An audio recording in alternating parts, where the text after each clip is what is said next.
शारदीय नवरात्र इस बार की 26 सितंबर से 5 अक्टूबर तक मनाई जाएगी। यह नवरात्र इस बार के लिए विशेष शुभ है क्योंकि माता की आगमन गज पे है।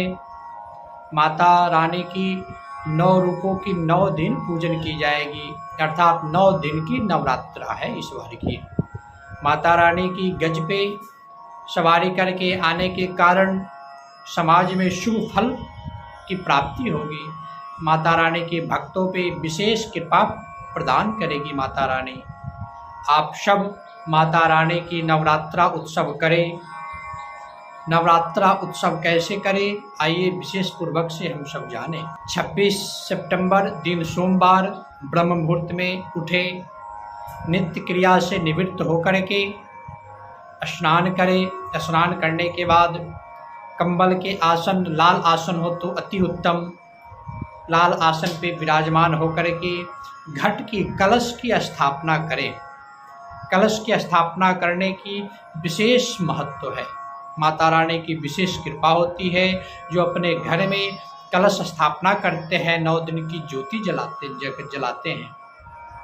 कलश स्थापना करने से पूर्व धातु का कलश हो या मिट्टी का कलश हो, उसके नीचे जौ गिराए मिट्टी में। जौ माना गया है कि पृथ्वी का प्रथम अनाज जौ है। जौ जो है वो ब्रह्मा जी के प्रतिनिधित्व भी करता है। यह जौ से जौ गिरा करके उस पर कलश की स्थापना करें। कलश में जो कलश की सामग्री रखी जाती है जैसे द्रव्य, सिक्का, सप्तधान इत्यादि, सप्तमृतिका, ये सब छोड़े। उसमें फिर आम के पल्लव रखे, उसके ऊपर पूर्ण पात्र रखे, फिर कलश के ऊपर श्रीफल नारियल रखे। फिर उस कलश में सभी देवी देवताओं का आवाहन करें, नवग्रहों का आवाहन करें, सभी तीर्थों का, देव देवताओं का, तीर्थों का, नदी का भी आवाहन करें। फिर उसके बाद माता रानी की विशेष पूजन करें। प्रतिमा रख करके या कलश पे ही माता रानी की पूजन करें। पूजन करने के बाद माता रानी की पाठ करें। दुर्गा सप्तशती का यथासंभव जितना आप जानते हो, संस्कृत में जानते हो तो अर्गला, कील, कवच इत्यादि जो प्रथम में है और लास्ट में है ये सब करें। 13 अध्याय का पाठ कर सकते हैं तो पाठ करें। अगर नहीं कर सकते हैं तो यथासंभव माता रानी की विशेष कृपा प्राप्त करने के लिए दुर्गा सप्तशती जो बुक है, किताब है, उसके पीछे बहुत सारे मंत्र दिए गए हैं। आपकी समस्या के अनुसार उसमें सभी समस्याओं के हरण करने की सामर्थ्य उस मंत्र में है।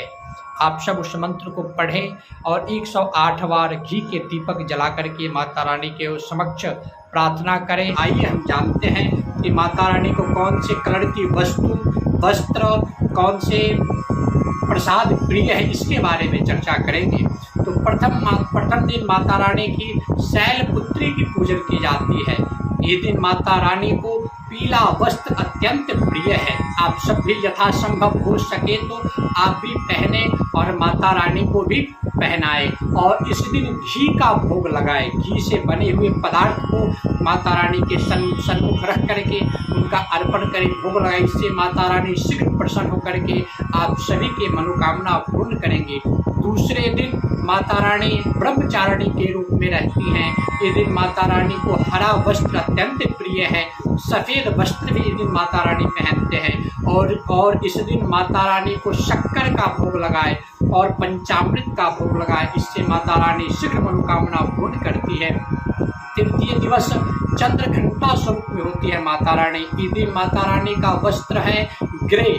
वस्त्र अर्पण करें, चुनरी अर्पण करें, हो सके तो पुष्पहार भी अर्पण करेंगी ग्रे कलर का।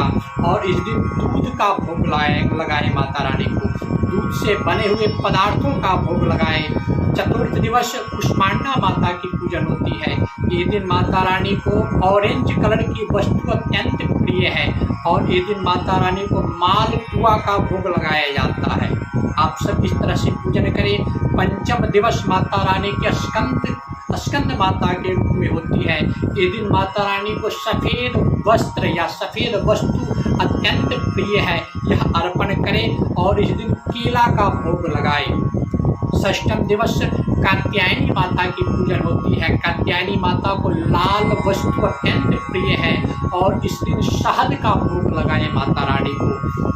सप्तम काल रात्रि के स्वरूप में माता रानी होती है। ये दिन माता रानी को नीला वस्त्र अत्यंत प्रिय है। माता का स्वरूप भी काल रात्रि के नीले कलर की है। ये दिन माता रानी को गुड़ का भोग लगाए। अष्टम दिवस माता रानी की महागौरी के रूप में पूजन की जाती है।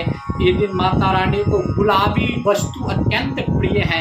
इस दिन माता रानी को नारियल का भोग लगाए, श्रीफल का भोग लगाए। और नवम दिन सिद्धदात्री माता रानी के पूजन करते हैं। जिस दिन माता रानी 9 दिन के पूजन पूरे करके उस दिन माता रानी के पूजन भी संपन्न की जाती है। उस दिन पर्पल कलर का, बैगनी कलर का वस्तु माता रानी को अर्पण करें और उस दिन तिल का भोग लगाएं, तिल का लड्डू हो और ब्राह्मणों का तिल दान करें। इस प्रकार से माता रानी की नवरात्रा करने से माता रानी शीघ्र प्रसन्न होती है। और आगे की वीडियो में माता रानी की जैसे शैलपुत्री के क्या महिमा है, क्या वर्णन है, इसके बारे में चर्चा करेंगे। तमाम लेटेस्ट खबरों को सबसे पहले देखने के लिए सब्सक्राइब करें डिजिटल न्यूज़ 20।